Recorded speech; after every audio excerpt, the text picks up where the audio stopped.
Noon dito kami naglalaro ng kung nakakita nyo yung oval na to,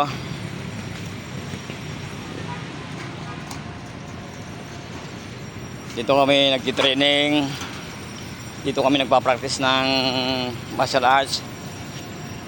Marikina Sports Center. Dito namin hinubog yung sarili namin para magrespeto sa kapwa namin. Panidepensa, kung ano man yung darating na pero hindi namin pinagmamalaki yung ano. Dito kami napapalaban, dito kami lahat ng mga sport, dito kami ng MMA, karate, dito kami. Yan, Sports Center na yan. Halos dito ako lumaki sa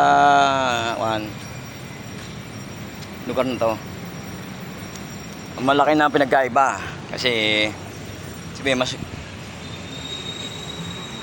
dati putik pa yan, hindi ganito itsura eh. Ang nagpagawa natin dito si Bayani Fernando da.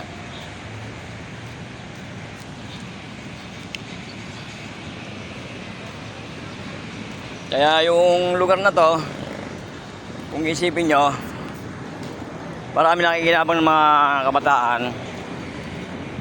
Ito yung pinagkuhan, baga ang isang pamahalaan. Ang isang pamahalaan bibigyan ng pansin ng mga kabataan nyo, lalo na sport yan. Yan ang nakalanto ng mga kabataan. Please like, share, subscribe, Alamat TV.